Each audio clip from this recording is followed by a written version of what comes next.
이번 영상은요, 평소에 정보만 주던 딱딱한 저의 모습과는 다르게 편한 느낌으로 승무원 TMI 시리즈를 가지고 와봤습니다. 승무원 준비생인 여러분이 궁금해하실 부분들을 위주로 업로드를 해보려고 해요. 이런 시리즈를 통해서 승무원 직업의 매력도 매력이지만 면접 답변의 인사이트도 찾아가시면 좋겠어요. 영상 중반부 그리고 또 그 어딘가쯤에 이런 이야기로 어떤 답변을 만들어 볼 수 있을지도 살짝 얘기해 드릴 테니까 영상 끝까지 집중해서 봐주시고요. 이 시리즈도 많은 기대해 주시면 감사하겠습니다. 외국에 나가는 승무원들은요, 그저 관광만 하고 쇼핑만 할까요? 대체 승무원들은 외국에 나가면 무엇을 할까요? 첫 주제는요, 바로 레이오버에 대한 TMI를 이야기해 보려고 합니다. 오늘의 TMI 키워드는요, 바로 흰 봉투, 미래를 보는 자, 장바구니입니다. 첫 번째 키워드 흰 봉투는요, 승무원이 해외에서 체류하는 것을 레이오버라고 해요. 두바이 베이스에서 출발해서 런던에 도착하면요, 손님이 내린 다음 승무원들이 기내에서 마무리 업무를 하고 같이 영국 공항에 내려요. 그런 다음 호텔로 이동을 하는데요. 호텔 로비에 대기를 하고 있다 보면 1인 1실의 방키를 모든 크루들이 전달받아요. 이때 흰 봉투도 같이 줍니다. 이 흰 봉투는요, 바로 현지 체류비예요. 보통 그 나라의 화폐로 주고요. 현지 물가를 반영해서 나라마다 다르게 체류비가 책정돼서 나옵니다. 체류비가 얼마인지는요, 먼저 체류 시간부터 알아야 하는데요. 체류 시간은 짧으면 16시간, 24시간, 48시간, 72시간 등으로 다양하고요. 항공사마다 체류 시간도 다양합니다. 같은 런던 비행이어도 누구는 24시간, 누구는 48시간으로 다 달라요. 물론 같은 비행기를 탄 승무원들은 체류 시간이 같지만 같은 영국 비행이어도 편명에 따라 체류 시간이 달라지기도 해요. 그래서 이 체류비의 경우에도 체류 시간마다 흰 봉투의 금액이 달라집니다. 이 돈으로 맛있는 것도 사 먹고 필요한 것도 사고 모아두기도 해요. 제가 인도에서 레이오버를 했을 때는요, 24시간 스테이에 5만 원 정도를 받았던 걸로 기억하고요. 영국에서 24시간 체류를 했을 때는요, 10만 원 정도를 받았어요. 저의 기억에 의존한 금액이니까 대략적으로만 봐주세요. 이렇게 같은 체류 시간이어도요, 나라마다 금액이 다릅니다. 이렇게 현지 돈으로 받으면요, 현지에서 바로 사용할 수 있어서 편리하긴 하지만 돈을 거의 모으기는 힘들고요. 한 달 레이오버비만 해도 최소 40 이상을 모을 수가 있다라고 생각해요. 게다가 나중에 지갑을 열어보니까 각 나라의 동전으로 가득했어요. 동전 지갑이 정말 필수였습니다. 하지만 이건 일부 중동 항공사, 제가 재직했던 항공사의 이야기고요. 각 항공사마다 다를 수 있다는 점도 알아주시면 좋겠습니다. 그렇다면 이번에는요, 아시아권 항공사 이야기를 해보려고 해요. 아시아권 항공사의 경우에는요, 호텔에 도착했을 때 이 흰 봉투가 지급되지가 않아요. 비행이 끝나고 우리의 통장으로 바로 입금이 됩니다. 월급과는 별도로요. 그래서 현지에 도착하면 개인적으로 카드를 긁거나 하면서 체류에 필요한 돈을 사용하겠죠. 이게 통장으로 들어오면 저금이 되는 느낌도 있겠지만 그만큼 카드를 많이 긁으면 못 모을 수도 있겠네요. 또 현지에서 당장 현금을 사용해야 할 때 좀 불편할 수도 있겠다라는 생각이 들어요. 하지만 적어도 각국의 동전 모으기를 할 필요는 없겠죠. 그 반대의 개념으로 퀵턴이라는 것이 있는데요. 예를 들어 내가 싱가포르 베이스에서 출발해서 손님들을 태우고 베트남에 도착합니다. 그런 다음 손님이 내리고요. 다시 싱가포르로 돌아갈 다른 손님들을 바로 태워서 싱가포르에 도착하는 비행이에요. 싱가포르 출발 시에 만난 손님과 베트남 출발지에서 만나는 손님이 다르겠죠? 그래서 이런 퀵턴 비행은요, 베트남 체류를 하지 않습니다. 베트남에 도착해도 승무원들은 기내 안에만 있는 거죠. 저는요, 이집트만 수십 번을 다녀왔습니다. 하지만 피라미드를 본 적은 단 한 번도 없어요. 왜냐하면요, 비행기 안에만 있었거든요. 정말 이집트의 공기만 맡고 왔습니다. 사실 이런 퀵턴 비행에서도 체류를 할 수 있는 방법이 있긴 해요. 바로 기상 악화나 버드 스트라이크 등의 어떤 비행기가 운항하지 못할 이유가 발생했을 때 비행기에서 내려서 현지 호텔에 머물기도 합니다. 저도 2시간 거리에 비행을 한 다음에 기상 악화 문제로 현지에 내려서 머물렀던 경험이 있어요. 이때 체류하는 비행이 아니어서 여분의 옷을 준비를 하나도 못했습니다. 사실 여분의 옷을 하나씩 캐리어에 놓고 다니기를 권장하는데 다행히 숙소 바로 아래에 쇼핑몰들이 있어서 옷을 사서 입고 돌아다닐 수 있었어요.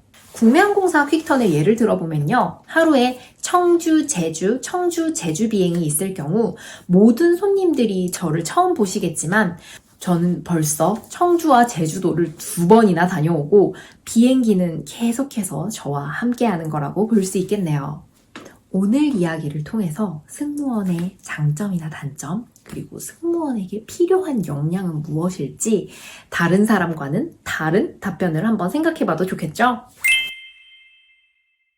2번째 키워드는요, 바로 미래를 보는 자입니다. 이게 승무원들 한 달 스케줄을 볼 수 있는 로스터라는 건데요. 다음 달 스케줄이 최소 2, 3주 정도 전에 나와요. 그래서 다음 달에 런던, 뉴욕, 방콕, 뮤닉을 가는구나 하고 알 수 있는 거예요. 보통의 직업이라면요. 내가 당장 내일 일어날 일도 모르는데 한 달 뒤 16일에는 내가 어디에 있을지, 거기서 무엇을 하고 있을지 예측할 수 없잖아요.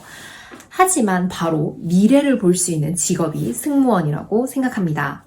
그래서 이런 키워드를 뽑아봤어요. 이렇게 로스터를 통해서 다음 달 레이오버 가는 나라들을 미리 알 수 있고 얼마나 체류하는지 알 수 있기 때문에 그 시간에 맞춰서 해당 나라에서 무엇을 할지 계획을 미리 짭니다. 3번째 키워드는요, 바로 장바구니예요.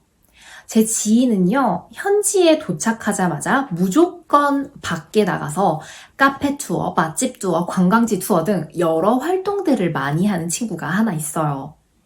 정말 호텔에서 최소 시간으로 보내고 다시 비행을 하는 친구인데요. 이 친구는요, 정말 할 게 없다면 산책이라도 나가는 친구예요. 저의 이 지인이, 언니 이제는 나 나가기 싫어. 그냥 장만 보고 호텔 들어와서 쉰다? 나 진짜 많이 변했지? 라고 하는 거예요. 그래서 연차가 쌓이면 이랬던 아이도 이렇게 변하는구나 하고 신기해했던 적이 있습니다. 그렇다면 레이오버에서 승무원들은 대체 무엇을 할까요? 취향별, 연차별로 합쳐서 이야기를 해볼게요. 단 저의 개인적인 견해가 들어가 있다는 거 꼭 참고해주세요. 사실 제가 있던 중동이요, 무슬림이어서 술이 금지되어 있는 나라였어요. 트레이닝을 받고 첫 레이오버 비행이 나오기까지 3개월에서 4개월 정도 걸렸던 걸로 기억하는데 술을 잘 못하지만 정말 맥주 생각이 가득했었어요. 그래서 저는 첫 레이오버가 영국이었는데요. 호텔에서 환복하고 밖에 나가자마자 가장 먼저 한 일이 바로 맥주 마시기였습니다. 그리고 승무원 초반에는요, 외국으로 비행 가는 모든 게 신기한 순간이에요. 그래서 그냥 외국에서 걷는 그 자체만으로도 너무 좋아서 심취해 있기도 했었습니다. 취향지를 여러 군데를 한 번씩 돌다가 갔던 취향지가 로스터에 보이기 시작하면요, 맛집 탐방, 유명 관광지 투어를 시작해요. 그리고 저는 쇼핑보다는 관광파여서 혼자 여행사를 끼고 투어를 간 적도 있고요. 외국에 있는 한국인이 운영하는 여행사를 끼고 한인 투어를 간 적도 있었어요. 현지인 투어는요, 영어를 못 알아들으면 설명을 알아듣는데 무리가 있을 수 있습니다. 한인 투어는요, 한국인 커플 가족이 함께하는 투어다 보니까요, 덩그러니 혼자서 구경을 하는데요. 좋은 곳을 가고 맛있는 것을 먹으면 가족 생각이 나더라고요. 또 저는 내가 기숙사에서 해먹는 한식 말고요. 남이 해주는 한식이 먹고 싶어서 그렇게 한식집을 찾아다녔어요. 한 끼 정도는요. 이런 한식집 방문은 외항사에 한정된 얘기겠죠? 국내항공사 승무원분들은 비행하고 다시 한국으로 돌아가니까요.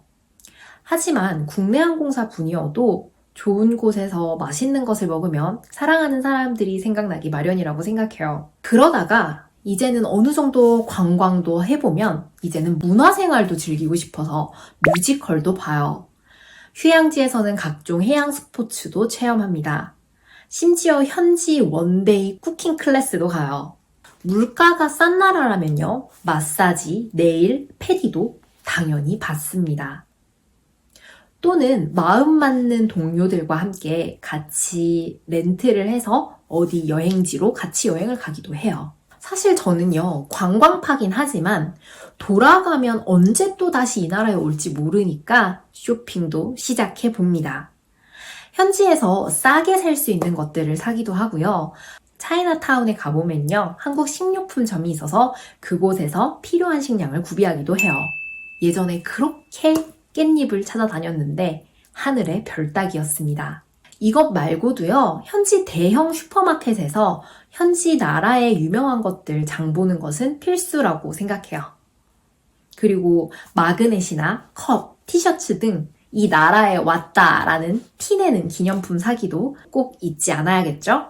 이렇게 하나의 나라를 가면 할 일이 엄청 많거든요.